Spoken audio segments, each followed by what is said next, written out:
Haha, 3 seconds. That is all it takes for me to turn a month of this gardener's hard work into trash. I am a cutworm, or if you prefer my royal name, Agrotis ypsilon. Don't confuse me with those ordinary caterpillars. My mother, a true classy moth, tucked me into this soil when I was just a tiny egg. The moment I hatched, I knew I was born to behead these plants. You think I cut the stems just to eat the leaves? Think again. I have no interest in those leaves. What I crave is the tender, juicy base right at the soil line. Why bother climbing? It's too exhausting. My style is to stay low, crawl through the dirt, and chop down anything green and succulent that gets in my way. I belong to the sleep all day, work all night club. During the day, I curl up like a little ball and hide an inch deep in the soil to stay cool while I sleep. But being underground does not mean we are safe. This gardener keeps a whole army of parasitic wasps just to hunt us down. Those aerial pirates have a terrifying sense of smell. Once they catch our scent, they stab their long stingers deep into the soil, give us a paralyzing shot, and lay eggs right inside our bodies. Just thinking about being eaten from the inside out by those wasp larvae gives me goosebumps. Oh, look at all this green onion. Time to feast. So tasty and fresh. Phew, so full. Once I'm stuffed, I'll just burrow right under this plant for a 12-hour nap to digest. Wait, is that a shovel? Oh no, I'm being scooped up. This is the worst. We're sitting ducks when we're sleeping off a food coma. Just a little dig around a snap stem, and boom, caught red-handed. Phew, it was just a nightmare. But you know what? I'm out of here. In this garden, nightmares have a habit of coming true. Ah, lettuce. Look how juicy that is. Time to feast. Wait, what on earth is this? Crushed eggshells? Oh no, my skin is paper thin. If these shells cut me, I am a goner, but I can make it through.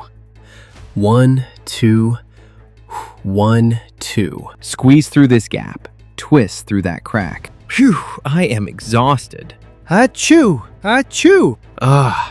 What is this horribly pungent smell? Neem oil? Oh no, my body is starting to feel numb. If this wicked stuff soaks into my skin, it will completely mess up my hormones. I'll forget how to eat, forget how to grow, and just wither away until I'm dead. My head is spinning.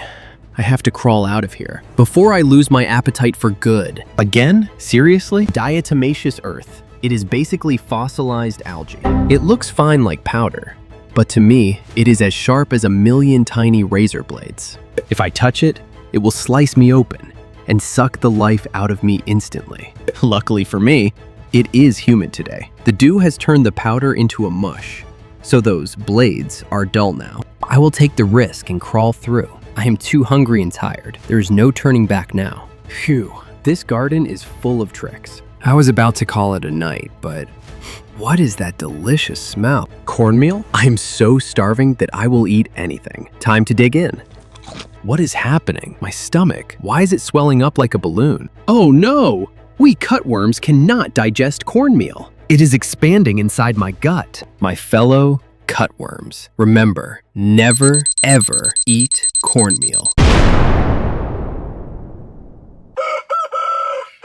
Look at this. It seems we had an uninvited guest last night. This is how you create a continuous, natural, and completely free nutrient source for your garden. Finally, we choose companion plants. And as they say, prevention is better than cure. Now, let me show you how I keep these pests far away from my garden. The simplest way is to create a piece of armor for your seedlings. Instead, we create alliances that support one another and push them deep into the soil around the base. Basil enhances the tomato's flavor while keeping pests at... For my juiciest plants, I give them a little extra seasoning. Another classic example is the Three Sisters trio: corn, climbing... Don't even think about tasting my veggies. But stopping them at the source is the best defense. This mixture of sugar, vinegar, liquor, and water ferments into a sweet scent that lures mother moths into the trap before they can ever lay hundreds of eggs in my soil. All right, that's that. Now I'm going to harvest some bell peppers for a BBQ. Happy gardening, and may you have a bountiful harvest.